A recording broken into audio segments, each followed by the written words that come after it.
Dolany TV, ladies and gentlemen, welcome back to another edition of Edmonton Oilers discussion here on a fine Wednesday. It's been a wacky Wednesday, alright, so it was beautiful sunshine this morning. My goodness, it was crisp, it was cool. It's everything that spring in southern Alberta was made up to be, and now all of a sudden it's clouded over and it's kind of gotten what May sometimes looks like when it's not sunny out, if you know what I mean. That said, ladies and gentlemen, it is May.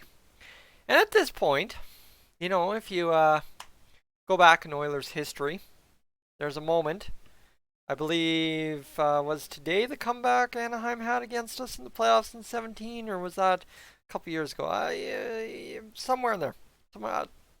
Somewhere around here, 2017. I could look up the date or I could waste less time on it. That said, this is the time of year when teams start falling out of the playoffs, right? That's kind of what I'm getting at is this is a tough time of year for teams because now there's usually about 4, 5, 8 teams. Yeah, I guess there'd be 8 teams left in the playoffs. The Oilers were still in the hunt at this point, but you get where I'm going, right? Is this the time of year where it really chops down to the last few teams competing for the Stanley Cup? I guess, yeah, actually 4 would be the correct number if I've got math done right. Yeah, guys, I miss hockey season. Can you tell I'm getting less and less sharp at this whole hockey thing, Oilers thing, day by day. But, yeah, point being, this is the time, you know what, most seasons are done. So, you know what, as our season's not done, but paused, but might not come back, no, nobody has a clue what's going on. Nobody. You honestly look at even what the medical professionals, the reporters are saying, nobody actually has a clue what's going to happen next week, let alone August. So with that, let's not worry about that too much. Let's go back and review a little bit of what's already happened, shall we?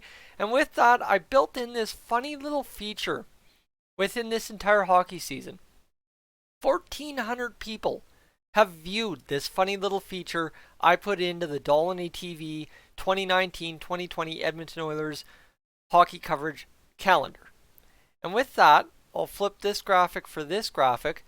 It's bold predictions. You can go back. I'll go grab this for you. When did I post that? Let me just see. September 29th, 2019. So we're talking 3 days before the Oilers season kicked off. I ended up throwing up 10 bold predictions for the Edmonton Oilers 2019-2020 season. Now that video has a grand total, as I said, of 1,400 views, and that generated quite a bit of discussion. But unfortunately, if you go back on the comments on those videos, it was a lot of fear. It was a lot of panic. It was a lot of expectation of losing, right? No, we didn't do enough. We're going to lose. No, it's going to take a miracle. Well, ladies and gentlemen, all it took was hard work and determination, right? Guts for glory. That's kind of what this team was all about. So that said, here we go. Let's get to it. My bold predictions. In that September 29th video, I threw mud at the wall. That was the plan. I just wanted to throw 10 good half-baked ideas I had, throw them at the wall before the season started, and by this point, by whenever the Oilers were done in toast, see if it had stuck. So that's where we'll start with number 1. Number 1, Connor McDavid scores more than 40 goals. Well, I probably argued that was a no-brainer. Here's the thing. Nowhere in here, this is verbatim, whatever, however you say it. I'm terrible with English. Guys, you would know, if anyone taught me in college, they would know how bad I am with English. Don't know how I even got into broadcasting school in the beginning. But I did not say in here, in a full season. I did not say in 82 games. I said scores more than 40 goals this year. Well, ladies and gentlemen, unfortunately, we don't have a full season. But this is a dud. This is a big old X on the calendar right here on number 1 because Connor McDavid only has 34 goals on the year, and it doesn't look like the regular season is going to resume, in my opinion. That's my professional opinion. And you see I have a pink wall behind me, so back to that, right? That's where I was before this season. Let's go back there. Anyway, now, secondarily to that, Draisaitl does not score 50 goals again. Well, on the flip side of that Connor McDavid argument, you've got 43 goal, literally flip of a 34, 43 goal Leon Draisaitl, who's leading the NHL in points, 110 points. Not at 50 goals yet. There we go. So, by virtue, if the last one was an X, this one's a big old check mark, and I'm 1 for 2 in my at-bats so far. All right, so there's still some mud hanging. Now, 1 euro import will be back in Europe before season's end. This one's tricky, all right, because we actually traded one of those euro imports. The 3 euro imports I had was Haas, Nygaard, Persson. Well, where's Persson? He's with Anaheim now, so I don't know if he ended up bolting back. I didn't see any headlines. Let me just go double check he didn't do that, because that'd be interesting. Cap friendly. Let me get over there. Let's just go for the sake of it, shall we? Dude signed with Anaheim today. Oh, go figure, eh? All right, Anaheim Ducks. Where do they got him? He's not on the NHL roster. He is down there. Minor defense. He's there. So there you go. Joel Persson, still in North America. Write a big old X next to this one. 1 for 3. Not much mud hanging now. Well, hold on. Let's get to number 4, shall we? Number 4, oh man. I know I lit a fire under some people. They were not impressed that I said Koskinen was going to have a good year this year. But can I tell you Koskinen's save percentage? You see on my screen, it says 910. Can I tell you what his save percentage is as of the pause season? March 11th against the Winnipeg Jets coming to start. Can I tell you? 917. I'm sorry, everybody was panicked about the goaltending. There was no reason. Mikko Koskinen had a whole off season to get it done, and he got it done, and that led to 917. And my goodness, guys, we have seen Mikko Koskinen have some hockey games this year. So, you know what? 917, write a big old check mark next to that one. We're 2 for 4, 500 again. There we go. We got more mud hanging on the wall, and I'm liking it. All right. Do I even need to talk about number 5? Maybe for those people not down in Bakersfield, I do. But for people in Bakersfield, did Shane Starrett even play 5 games for Bakersfield this year? Oh, man, that guy just couldn't stay healthy. And thankfully, on the flip side of the coin, our Edmonton Oilers goaltending, albeit for just 1 game of the season, was healthy, perfectly healthy.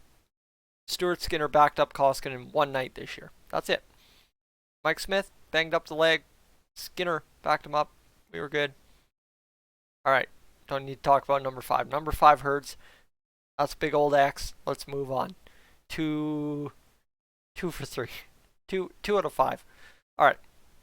Here's where it gets even worse. All right. I had faith, and I had misguided faith, that Oscar Klefbom would not get injured. All right. I had faith. Yeah, like it was going to come together. Klefbom's important to this team. My goodness. He's not going to get injured, and we're going to go to the promised land this year. No. It didn't happen. I also have a spelling error in here. Go figure. So, Klefbom, similar to Starrett, we'll just shuffle on. Big old X. We're good. 2 for 6. Now, here is where we heat up these next 3, ladies and gentlemen. A Condor will come up at some point and make a huge impact. Do I even need to talk about what Condor, right? I know the first person you're thinking about is Mr. Ethan Bear, but save that one for a second, would you? How about Mr. Kyler Yamamoto? All right, that's the name we're talking about. He played with the Condors this year, quite several games, and then came up December 31st, came in and scored the final goal of 2019 for the Edmonton Oilers, an empty netter against the New York Rangers. That kicked off 27 games in which Kyler Yamamoto has went on to score 26 points. Ladies and gentlemen, if that's not a ridiculous headline and a bang-on bold prediction, mud somehow still sticking to the wall, I don't know what is, because he is 1, 2, 3, 4, 5, 6, 7, 8. He is one of 8 Edmonton Oilers this year to score 10 or more goals. And my goodness, have those 11 been clutch. Huge, huge impact. Now, this one, you could not have told me. You could not have told me this one was going to work the way it did. Because here's the thing. We've had our pain. We've had our anger with Ethan Bear. All right? He is playing with Darnell Nurse. Right? One knee Darnell Nurse. Cut him some slack. That's who he's learning from. Not that Darnell Nurse is the worst defender either. You know what? He turned it on there for several games, kind of like Adam Larson towards this whole pause season. But it just... simple mistakes were killing us with that pair for a long time. But that does not take away from the fact that Ethan Bear is our unexpected hero on the back end this year. Or as I have it, unexpected hero on the back end. Alright, so that's, you know what? Hey. Hear it fall? I didn't either. It's still sticking. Let's go. That's good. So, that makes us 4 out of 8, 500. And now, let's finish off the last one. She just wants attention, and I'm batting her away. I'm so terrible. All right. The Edmonton Oilers will finish in 4th or better in the Pacific. Ladies and gentlemen, does anyone know where we are in the Pacific right now? You know, there's this Calgary Flames team. There's a Calgary Flames team behind us. But we are solidly in 2nd place. Couldn't have told a lot of you that would be the case as of May 6th, 2020. I couldn't have told you that the world would be on the brink of ending May 6th, 2020. But here we are, right? Stranger things have happened.